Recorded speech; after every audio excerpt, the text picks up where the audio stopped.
couple of months ago, I had the opportunity to be a part of the Techwomen program. For those of you who do not know what the Techwomen program is, it is a program. Okay, cool. Sorry about that. So, a couple of months ago, I had the opportunity to be selected for a program called Techwomen. For those of you that do not know what the Techwomen program is, it is a program that empowers, supports, and connects the next generation of women leaders within their STEM fields. STEM being science, technology, engineering, and mathematics. It is a program that provides women with access and opportunities to advance their careers, to pursue their dreams, and to have access to role models. And finally, to become role models themselves within communities for young girls and women. The Techwomen program consists of a 5-week mentorship in the Silicon Valley Bay Area. During this period, visits to companies like Google, Twitter, Facebook, NASA, and Autodesk have provided me with the insights that I would love to share with you today. It was these visits and my 4-week professional mentorship at LinkedIn that has helped me to learn more about myself in 5 weeks than I have in my entire career. I would love to use this opportunity to take you on my journey and to share some of the key points that I've learned on this wild but absolutely amazing roller coaster ride. My name is Ridhwana Khan. I am a software developer. I am the co-founder of a software dev company called 01. At 01, we build custom, scalable software for clients meeting all of their requirements using cutting-edge technology. I am also a co-founder of a non-profit organization, Cosima.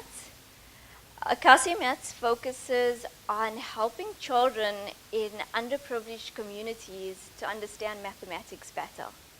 And finally, I am the co-organizer of a meetup called Ladies That UX. Ladies That UX serves to support women in the user experience field to help them learn more about user experience whilst building meaningful relationships. So from my description, you can see that I am passionate about a diverse range of things that have just somehow managed to interlink themselves together. I'm passionate about software and making a difference to people's lives via technology. I'm passionate about helping people, especially children, to pursue their big dreams through education. And finally, I'm passionate about diversity because I strongly believe that it is our diversity that breeds our creativity. I stand here today before you in the hope that I can provide you with food for thought, and I can open up channels to channels for further discussions. Around last year June, I was feeling extremely unsatisfied. Many attribute it to developer burnout, but for me it was more than just developer burnout. I was feeling lost on where I was and where I was going. 01, my software dev company, was doing really well, but unfortunately I wasn't. My business partner and I were constantly working towards deadlines. It was a roller coaster. It felt like deadlines was all I was doing. It felt like my technical skills were definitely increasing. I was getting better. But it felt like I had no control over my growth. It's almost like the deadlines were dictating how my growth is actually directed. I was being very reactive instead of proactive. I tried to diversify my interests, but unfortunately, I just didn't have the time or energy to do so. For the past 3 years, I've really been struggling to find my place in the industry. At times, I feel like I belong, but at other times, I feel like I don't. I struggle with many issues on a daily basis. Some of them include trying to be accepted as a diverse part of this industry and being treated with the respect and equality that I deserve. As an introvert, I struggle to build meaningful relationships and make connections. I have a chat to someone and then there's always that moment, I could have said this, I could have said that, I could have been more interesting. And lastly, I struggle with feeling a sense of fulfillment through solid accomplishments and a sense of making a difference and making an impact to people's lives. Whilst on the Techwomen program, for the first time, I felt a true sense of belonging. Being in a room with 100 other women that are leaders in the STEM field, this is extremely unusual, by the way. It felt strange and extremely wonderful.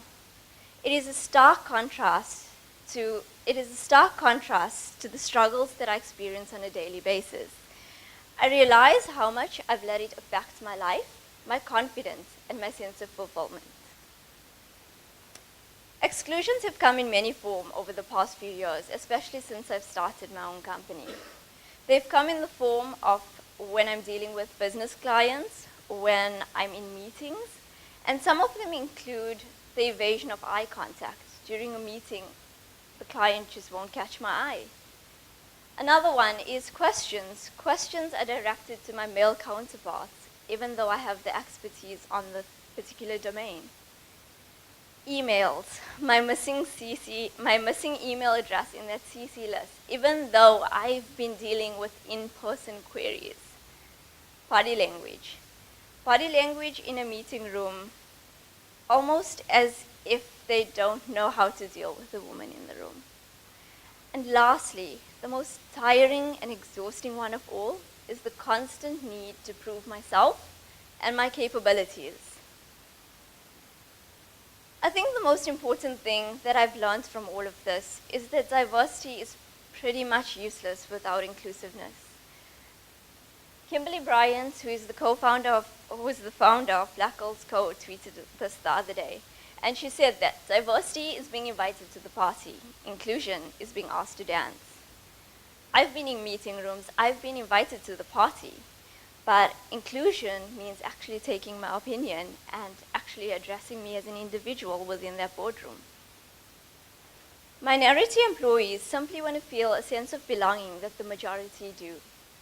A Harvard study was done 4 years ago that outlined the 4 dynamics that counteract inclusiveness. They listed out here, and I'm going to go a bit in detail around each one. So the first one states, people gravitate towards people like them. I walk in a room and I see 100 people. And the first thing I do, and the first thing everybody does, is they scan the room. Who looks like me? Who has the same skin color as me? Who speaks like me? And we tend to gravitate towards people that are like us. Unfortunately, there's always minorities in the room, whether they act differently, look differently, speak differently, and this means they're left out. As an example, when I meet new software devs, for instance, and we develop a friendship, one of the things that some of them tell me is that when they met me for the first time, they hesitated to chat to me simply because I wear the hijab and it seems a little bit intimidating at first. So I've made it my personal mission that every meetup that I go to and that I'm very comfortable in, I look for the person in the room that's sitting alone, that looks a bit differently, that speaks a little bit differently, and introduce them into my circle of people that I know there. The second exclusion is subtle biases. Subtle biases come in many forms. They come in the form of preconceived notions or stereotypes that we have about people that are different to oneself. So, as an example, I think if we see a woman at a laptop and she has bright red lipstick and she's wearing heels and she has a lot of makeup and she has color fingernails that are long, we automatically assume she's probably not a developer. We might even go as far as saying she's maybe not that intelligent. The same can be said about guys, like if he's a jock, if he's playing soccer, if he's tall, dark, and handsome, he's probably not a developer. So I think it's very important to get rid of these subtle biases that sprout up and cast a shadow on preconceived notions that have been planted in our minds, to be able to shine light on thoughtful interactions with people that are different to oneself, to be able to give people with different opinions a chance to speak. The third point that is a counteract to inclusiveness is out-group employees trying to conform. I truly resonate with this one. When I started my career a good couple of years ago, I went into a team of 13 developers, and they were amazing. They treated me so well. But from a woman that used to wear orange tops at times and red lipstick, I started dressing like a guy. I started wearing tackies and I started wearing all black. It was just me trying to conform as a minority. And yes, I've overcome that now. But when I started off, I felt the need to conform. I think the most important thing is that if we can get rid of subtle biases, we can stop having minorities trying to conform. The last point of counteractions to inclusiveness is there is a sense of perceived reverse favoritism. It is where majority people feel like they're excluded from diversity initiatives. And I think it's important to give everybody opportunities and to include those in the majority as part of diversity initiatives. So the thing that I gathered the most from the study is that we might have diversity, but it takes a lot of effort to make sure that people are included. We need to put in a conscious effort to do this. As for my personal growth, I've learned many lessons on multiple leadership workshops. I have learned that I am not in control of everybody else's reactions and behaviors. However, I am in control of my own. I can create an awareness on diversity and inclusiveness. I can speak my mind. I strongly believe that people do not carry out exclusions because of hate or because of spite. It is simply because, as an example, women are a minority in the industry, and dealing with the unknown is a change. It's difficult to suddenly know how to interact with a woman when we really haven't in the past. I keep in mind that I have the ability to diversify my network and be able to create my own safe spaces. I spoke a lot about gender diversity. It's the most applicable to me and the most relatable to me, but there are many forms of diversity. Some include age, ethnicity, race, disability, and religious affiliation. The main thing is that we should remember that it is important to celebrate diversity to breed innovation. Working with people from different backgrounds, with different working experience and different working styles, we learn and we get another view. We get another view. Diverse views make for better decisions, and it drives a high performance culture. I've spoken a lot about diversity, and I can speak the entire day about diversity, but I'd like to move on to the next lesson that I've learned on the Techwomen program. This was around mentorship. I remember starting my career and having the opportunity to be mentored by a fellow developer. He was kind, he was understanding, and most of all, he helped me to understand problems to be able to debug them. However, I could not wait to leave the crushes of my mentor. I felt that mentorship was a weakness rather than a strength. I felt as though I would have more credibility by not needing to be mentored. 6 years later, and my perception of mentorship has completely pivoted. The Techwomen program has a very big part is professional mentorship. Like I mentioned earlier, I was able to carry out my mentorship at LinkedIn. I was mentored by 3 women who helped me across the entire development spectrum. And I feel like I've come out stronger than ever. I feel as if though I've learned more through the mentorship than I would have been able to on my own. I had the ability to sit with Ember developers at LinkedIn and work through problems. I had the ability to shadow user experience experts. I had the ability to work with UI designers to be able to build my creative streak. Not only was I mentored in my professional capacity, but I was also mentored in entrepreneurship. And most of all, I was able to build on my soft skills, which is something that I was really interested in. I was mentored on how to network, how to communicate effectively, how to be an effective leader, and finally, how to create presentations, action plans, and how to present myself. Mentorship is vital for growth. We often forget that there are people who have been exactly where we are today, and we should use their experiences to be able to achieve success. Many successful businessmen have had mentors over the year, and they are definitely not shy to hide those relationships, to show those relationships, sorry. So, as examples, Bill Gates considers Warren Buffett a key factor in his success as he gained mentorship from him. Satya Nadella, CEO of Microsoft, considers Bill Gates a mentor as he was able to show him the ins and outs of his role. Mark Zuckerberg counts Steve Jobs as a mentor, and Steve Jobs himself took to mentorship from his Reed College classmate, Robert Friedland. It's almost as if we should understand that if you're a mentor, it doesn't mean that you can't also be mentored. Mentorship can be informal or formal. The main thing is that there should be clear and effective communication with an end goal in mind. The most coherent definition of mentorship for me is it is a relationship between two people. One person that wants to gain knowledge in a certain domain, and the other person who has expertise in that particular domain. Mentorship is an opportunity to grow, learn, and evolve, because we as humans never quite know everything. It is as rewarding to be a mentor as it is to be a mentee, because you can gain quite valuable experience from someone wanting to learn from you. Another important lesson that I've learned on the Techwomen program is around improvements on my entrepreneurial and interpersonal skills.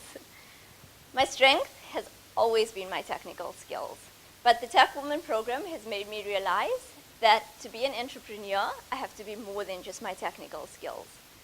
You have to be able to communicate effectively with other people, build relationships, and just build personal connections. I can't quite pinpoint the reason that I struggle with building connections and meaningful relationships. I sometimes attribute it to my introverted personality, sometimes my lack of energy and laziness, and other times it's also a little bit around inclusiveness and diversity. It's a little bit more difficult to break into those circles. That being no excuse, I have taken it upon myself to be able to improve that, and the Techwomen program has come to the rescue. It has taught me valuable skills around networking and being able to communicate effectively. I have a private chuckle to myself sometimes that on the Techwomen program I took a networking 101 course. But what better way to be able to improve on something that doesn't come naturally to you? Techwomen has taught me important lessons about how you should present oneself, because the way that you present yourself is the way that the world perceives you. Communication is vital for every entrepreneur. On that note, I've really underestimated the art of storytelling. I sometimes roll my eyes at someone that starts telling a story and dragging it out and giving me all the details that I don't really need to know. But I've realized that the ability to tell stories in a captivating manner is important for things like expanding your business, building a team, speaking at conferences, or closing business deals.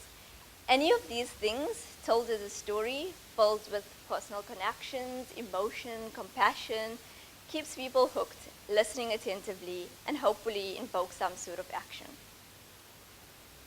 Coming into the development industry, I truly thought I didn't need any soft skills, any interpersonal skills. I'm just a developer. I will just sit at my laptop the entire day and code away. But I didn't realize that you really have to be able to communicate effectively, because there's fellow developers that you have to work with. You pair with people, you deal with businesses, you deal with clients, you deal with business analysts. So it's really important to be able to communicate effectively. The last lesson that I'd like to talk about is around social impact. So when I began talking I mentioned that I was unable to diversify my interests simply because I did not have the time or energy to do so. I decided to change that this year. I decided that if I want to grow and I want to feel fulfilled, then I have to do things that make me happy. It makes me happy to speak at conferences. It makes me happy to give back to the community that helped me grow to where I am today. It makes me happy to make a difference in people's lives and have an impact. Having an impact means many different things to many different people. Having an impact to me means helping other people to overcome the issues that I've struggled with. For example, helping girls to be able to enter the STEM field confidently in a comfortable manner and not being intimidated. Making a difference means, to me, making people, both men and women, aware of how to breed inclusive and diverse environments. Making a difference, to me, means sharing my lessons with you all today in the hope that it can spark some changes. And lastly, making a difference to me means helping children in their education. And I plan to do this through Cosima. So I mentioned Cosima earlier, and it was born through the Techwomen program.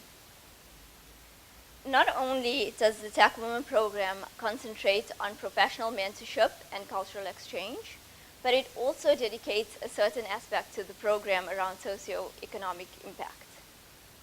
So in the Techwomen program, there are 21 different countries, and from each country, there's around 5 women. The Techwomen program gives you the ability or asks you to identify a socio-economic problem within your home country, and you're able to write up action plans and pitch this problem. And 5 of those countries win a seed grant that is sponsored by the US Embassy to be able to actually implement their solution. South Africa, this team worked really hard, and we won the seed grant. And that's how Cosimats was born. Cosimats is a program that will help children in poorer communities to be able to develop their mathematical skills, to be able to gain confidence in their mathematical abilities, and finally, to be able to increase their enjoyment of mathematics. We plan on helping students to be able to pass mathematics at a matric level, and finally, to be able to take up mathematics or STEM courses at a tertiary level. We need to remind them that maths is fun and maths is everywhere. In conclusion, I finally feel like the pieces of my puzzle are connecting. I know that there's still a long way to go before this room is filled with a diverse range of people. Before I feel 100% included, and before I am inclusive of everybody else. Before I am happy with the changes that I make to children's lives, and before I am a good mentor to young, ambitious individuals. But the most important thing at this particular point, in this particular moment, is that I am not stagnant. I am growing. I am growing as an individual each day.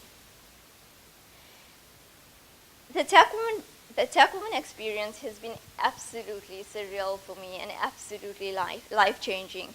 My biggest takeaway from this program is my newfound sense of energy, confidence, and purpose. I'd like to emphasize again that I've learned more about myself in 5 weeks than I have in my entire career. I aspire to work hard and to actually carry out all the great things that stem from the Techwomen program. I am feeling more ambitious and more motivated than ever. On that note, thank you all for being a wonderful audience and for allowing me to take you on my journey. Please feel free to chat to me afterwards or connect with me on Twitter at Ridhwana Khan. Thank you very much.